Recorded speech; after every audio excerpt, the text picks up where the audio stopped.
исәнмесез? Татарлар авылда үсә, авылда яши дип санала. Чыннан да шулай булды. Ләкин замана үзгәрә. Хәзер шәһәрләшү көчле. Менә безнең дөнья студиясында кунак Расих Сәгитов. Ул бөтен дөнья шәһәрләр һәм җирле үзидарәләр оешмасының вәкиле. Расих әфәнде, менә бу сезнең оешма Казанда урнашкан бит әлеге вакытта башлыгы. Ничә шәһәрне һәм җирле үзидарәне берләштерә?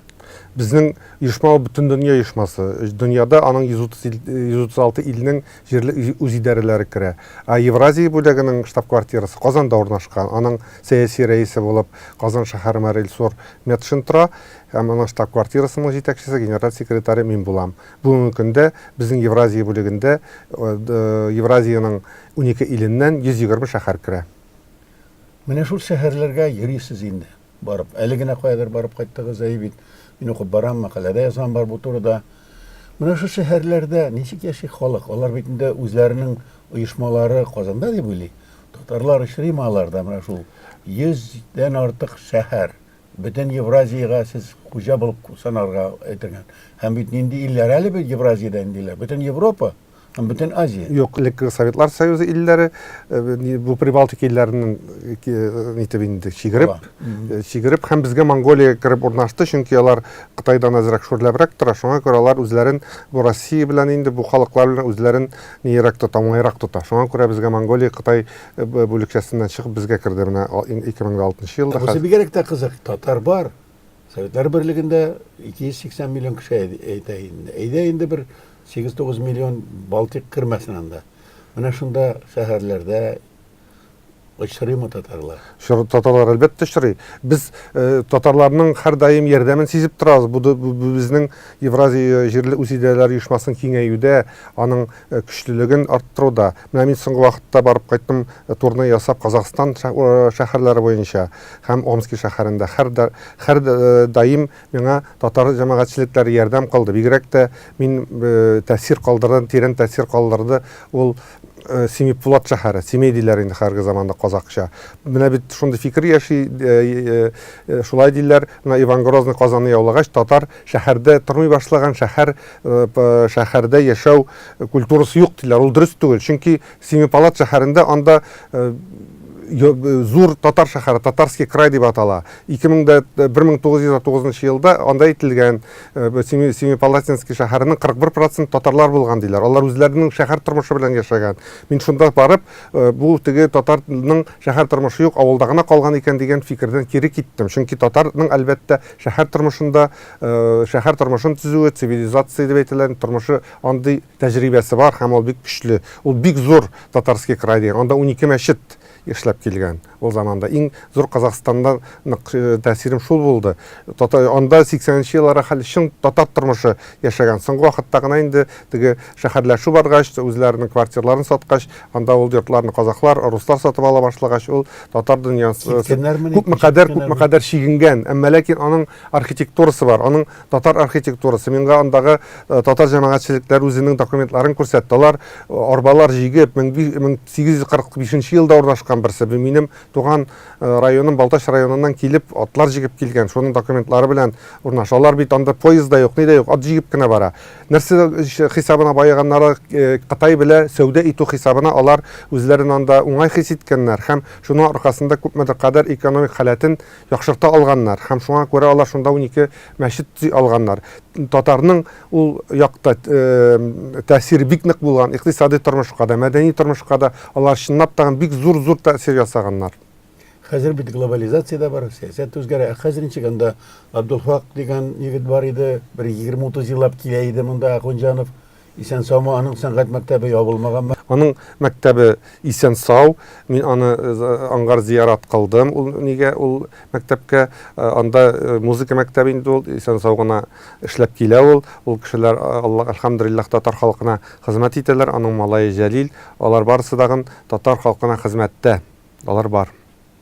Тагын инде шәһәрләрдә булды. Мин булдым Павлодар шәһәрендән. Павлодардагы, валлаһи, Павлодар шәһәрендә татар халкының тәэсире бик зур. Анда Габдуллатиф Рамазанов дигән кешенең мәчете бар әле дә. Ул 1905 елда төзегән. Аны ул бөтен энциклопедияларда, Википедияларга да кергән. Павлодар шәһәренең үзәк урыны бөтенесен татар йортлары булган инде элекке заманда. Ул Иртыш буенда татар халкы бик нык эш иткән, бик нык икътисади һәм мәдәни тормышларда катнашкан. Алмата шәһәрендә дә шул ук Семипалатинскидан күчкән татарлар Алматада дагы татар шәһәрчеге урнаштырган. Аннар Омский шәһәрендә дагы булды. Минем шул Иртыш буе бит инде ул брук тарихтан ул шул ук брук ниләр инде аны татар иле шул якка да аерылып кирип китә икән. Без уйлыйбыз үзебезнең монда менә сезнең Балтач белән Орша тирәсендә дип. Татар иле әллә кай барып чыккан. Татар иле Уральский ягыннан кирип китәсең шул. Татар иле әллә кайларга барып чыккан ул, чөнки бу Россия империясы киңәю белән бергә татар халкының икътисади эшчәнлеге дә киңәйгән. Һәм әлбәттә татар халкын бу Татарстан чиге белән генә карау дөрес түгел дип уйлыйм инде мин. Чөнки милләтенең чиге юк инде. Милләтенең чиге юк. Ул бит анда татар яши, шунда татар иле. Диаспора булып кына яшәмәгән, анда тулы канлы, тулы менә ничекелле яшәгән бит ул. Омскида бармы әле? Омскида бар татарлар. Омскида мин анда шәһәр көнендә катнаштым бит инде. Алар үзләренең шунда ниләре белән инде шәһәрчекләре белән катнашты. Алар анда ниләр шул Омскида Омский чыгышлары, Омский өлкәсендәге татарлар да бар. Аннан Казаннан күчкән татарлар да бар инде. Әлбәттә аларның телләре әз генә теге акценты бар. Аларның Омскида нитеп үскән татарларның шул яктан чыкканнары аны сизелә. Мин үзем тел белгече булгач аны сизәм.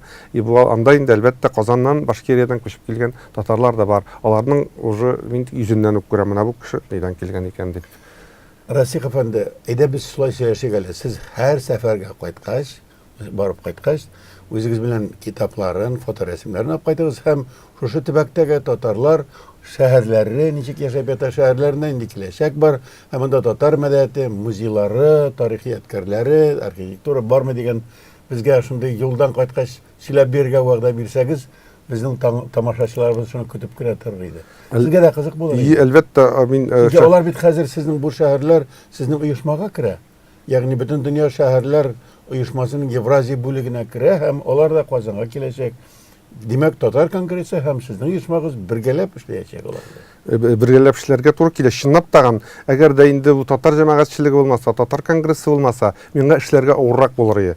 Бу оешманың Казанда урнашуы һәм татар җәмәгатьчелеге белән элемтәдә булу һичшиксез бу Евразия бүлеген ул көчәйтергә һәм үзен эшчәнлеген катырак иттереп эшләтеп җибәрергә ярдәм итә. Әлбәттә, без бик зур ярдәм күрәбез Татарстанның вәкиллекләреннән, алар үзләренең файдаларын күрсәтәләр. Татар җәмәгатьчелеге, татар конгрессы ул һичшиксез бик зур ярдәмгә ия. Әгәр дә инде бу безнең оешма башка шәһәрдә урнашкан булса, аның уңышлары алайык булмаса иде бу. Бөтен дөнья менә бу шәһәрләр оешмасының Евразия бүлегенең офисы. Сезнең эшегез кайда урнашкан? Безнең офисыбыз Казан шәһәре мэриясендә янында урнашкан, Миславский урам 8-нче йортта. Без шунда инде 15-нче ел шунда эшләп киләбез. Атаклы йорт Фатих Карим яшәгән йортта без әлхәмдүлиллаһ шунда эшләп киләбез бүген. Менә нинди кызыклы әңгәмәләр булачак әле, без шәһәрләрдәге милләттәшләргә дә сәлам әйтеп торыгыз. Рәхмәт сезгә. Расих Сәгитов, бөтен дөнья шәһәрләр оешмасының Евразия бүлегенең генераль сәркатибы.